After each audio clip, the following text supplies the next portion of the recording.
안녕하세요. 황녀의 싸다가 토크 시간입니다. 네, 오늘의 황녀 사연은요. 재산을 물려받은 시부모가 사기를 당한 지 8년째인데 정작 본인들은 사기 당한 줄 모르고 있는 것 같아 너무나 마음이 답답한 어느 한 며느리분의 사연입니다. 사연 읽기 전에 구독과 좋아요, 많은 공유 부탁드릴게요. 시할머니께서 재산 중에서도 특히 부동산 쪽으로 좀 많으셔서 그걸 미리 재산을 나누어 자식들에게 주셨다고 해요. 그래서 저희 시댁은 30억 정도의 거액의 부동산과 재산을 물려받으셨다고 합니다.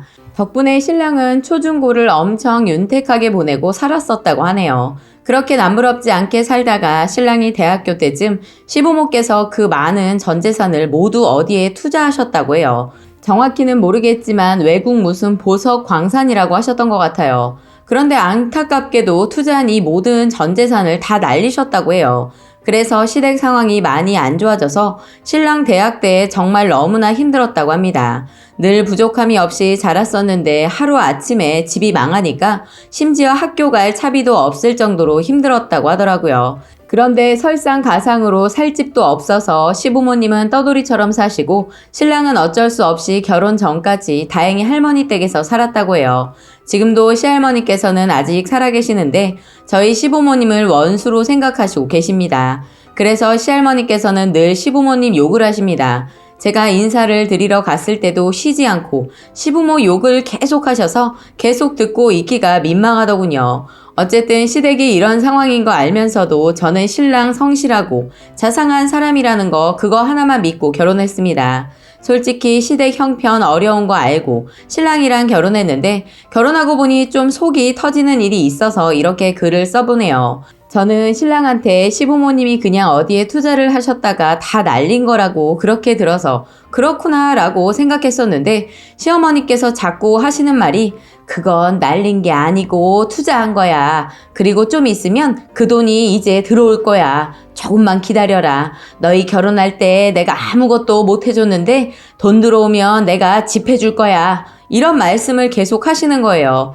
저는 어머님이 상심이 너무 크다 보니까 그렇게 믿고 싶으신가 보구나 라고 생각하고 그런 소리 아무리 하셔도 그러려니 했어요. 그런데 그렇게 얘기한 지가 벌써 3년째예요. 그런데 얘기를 듣다 보니 이상한 점이 있더라고요. 그 투자한 곳이 그 남자 이름으로 되어 있는데 아직도 그 남자와 매일같이 통화를 하고 있더라고요.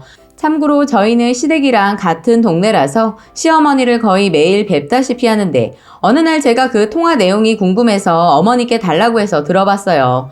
통화 내용은 보통 안부나 일상적인 내용의 통화를 하다가 꼭 돈 얘기가 나오더군요. 그분 하는 말이 조지 부시도 그 광산에 투자했다고 하고 또 채권이 뭐 어쩌고 저쩌고 하면서 다음 달이면 돈이 나올 것 같은데 미국에서 돈을 받아오려면 미국에 가야 한다. 미국 들어갈 돈이 없어서 못 갔는데 이번 주엔 돈이 진짜 나온다고 하니까 홍콩에 들어가서 받아올 거다. 그런데 홍콩까지 왔는데 계좌 사용료가 300이 밀려서 돈을 빼내올 수가 없다. 이런 말도 안 되는 개소리를 하는 거예요. 저는 통화 내용을 듣다 너무 어처구니가 없어서 어머니께 말씀드렸어요. 어머님, 이거 진짜 사기예요. 더 이상 이분하고 알고 지내는 것도 안 좋을 것 같아요. 그리고 전화할 때마다 돈을 요구하잖아요. 어머님이 속고 계신 거라고요. 요즘 세상이 어떤 세상인데 이런 걸로 사기를 치고 다니는지 어처구니가 없네요. 누가 이런 걸 믿어요. 어머님 너무 순진하신 거 아니세요? 어머님이 자꾸 이분 전화를 받아주니까 자꾸 돈 요구하는 것 같아요.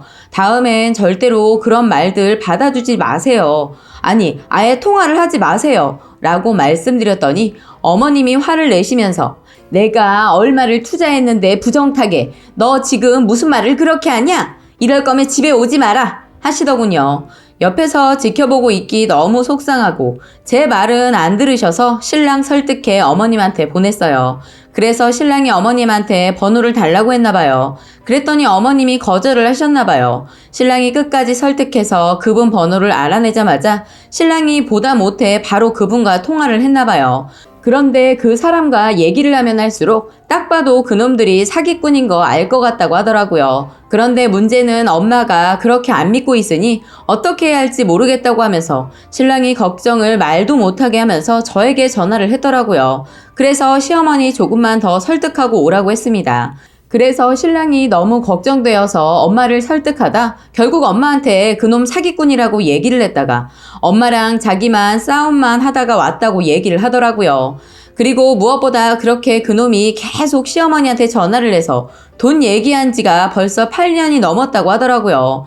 솔직히 저는 이해가 안 가는 거예요. 너무나도 큰 돈을 투자하셔서 쉽게 포기가 안 될 수도 있지만 지금까지 상황을 봤을 때 아니라는 것이 누가 봐도 보이는데 두 분만 눈을 가리고 귀를 막고 계시니 답답할 노릇입니다. 이대로 모른 척 하기에도 너무 큰일인 것 같아 자꾸 제가 나서보지만 두 분이 워낙 확고하셔서 설득 또한 안 되네요. 그리고 포기를 시키는 것 또한 엄청 힘이 듭니다. 그런데 지금 시댁에서는 정말 돈 나올 구멍이 하나도 없는데 왜 그분이 어머니께 전화를 하는지 궁금했어요. 그렇다고 저희한테 손을 벌리시거나 피해를 주시는 부분 또한 전혀 없는데 뭘 믿고 그 사기꾼이 왜 계속 어머니께 전화를 하고 돈 얘기를 하면서 희망의 고문을 계속하는 걸까 하는 생각이 들었었어요. 그런데 우연히 어머님이 흘려 하시는 말씀이 있었는데 그걸 듣고 경악했네요. 아버님이 그분께 몇백을 해주신 적도 있고 주변 지인들까지 끌어들여 계속 돈을 해준 적도 있었던 모양이에요. 그러다 보니 그놈이 어머니 쪽에서 조금씩이라도 계속 돈이 나오니까 이렇게 오랜 세월 동안 사기를 치면서 희망을 줬던 것 같아요. 사실 이제 이 정도면 솔직히 실패한 투자가 아니고 사기 수준인 것 같은데 한마디로 부정하고 계시는 거죠.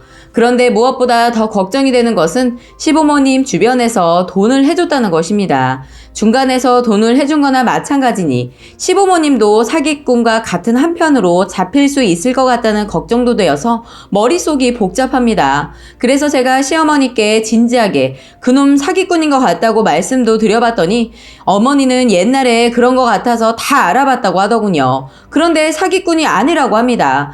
단지 돈이 좀 늦어지는 거지 나쁜 사람은 아니다 하시면서 이러고 계세요. 시부모님들은 그놈을 완전히 믿고 있는 거죠. 이 상황을 진짜 어떻게 해야 할까요? 저만 왜 이렇게 속이 타들어가는지 모르겠네요. 신랑은 그 문제에 있어 자기는 더 이상 부모님과 말이 안 통하며 관여하고 싶지 않다고 하면서 우리가 피해보는 거 없으니까 그냥 엄마가 미쳤다 생각하고 한 귀로 듣고 한 귀로 흘려라 합니다.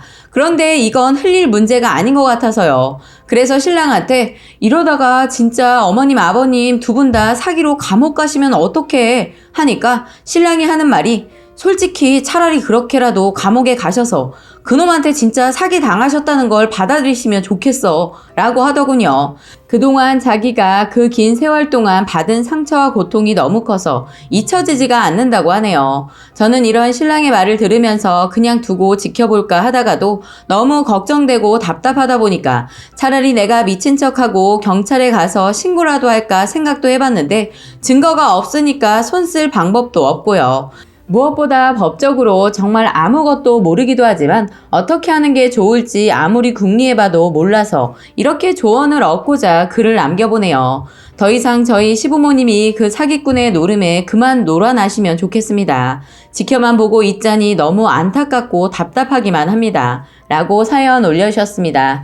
오늘의 댓글 소개해드리겠습니다. 첫 번째, 그나마 사기꾼이 연락이 되니 잘 된 거 아닌가요? 비행기 값 줄 테니 더 투자하고 싶다고 만나자고 해봐요. 그리고 그 자리에서 경찰가 가서 잡으세요. 조사하면 사기꾼인 거 당연히 밝혀지겠죠. 뭐 돈은 다 못 받아도 시부모님이 깨닫지 못한다 해도 어쨌든 더 이상 그놈이 연락해서 추가로 사기칠 일은 없을 것 같아요. TV에서 이거 비슷한 내용 본 적 있는데 엄마 평생 모은 돈 다 털어놓고 믿고 있고 아들 제보해서 역추적했는데 엄마 지인이 사기꾼인 것 같은데도 엄마는 철석같이 믿고 있더군요. 그 방송에서 다 거짓말인 거 보여줬는데도 그 집은 어찌 됐나 모르겠네요. 두 번째, 부모님들이 현실을 못 받아들이는 것 같아요. 사기라고 인정하는 순간 내 30억은 정말 사라져 버리는 거니까요. 정신병 맞다고 봐야 할 것 같아요. 치료한다 해도 그 상실감은 치료될지 모르겠습니다.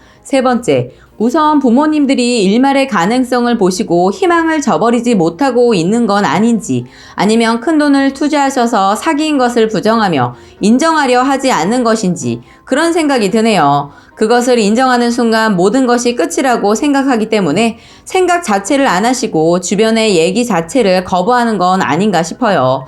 일단 더 이상 투자를 멈추게 하시고 상담 같은 것을 추천해드리고 싶네요. 주변에 보면 큰돈을 투자하고 실패한 후에 삶까지 엉망이 되어버린 사람들 봤던지라 쓰니님 시부모님들도 걱정이 많이 되네요. 금액이 크면 클수록 충격 또한 클 거라 생각이 듭니다. 하루빨리 잘 해결됐으면 하네요. 라고 댓글 소개해드렸습니다. 오늘의 사연과 댓글 여기까지였고요. 많은 공유와 여러분들의 생각이나 느낀 점이 있다면 댓글로 표현해보시기 바랍니다.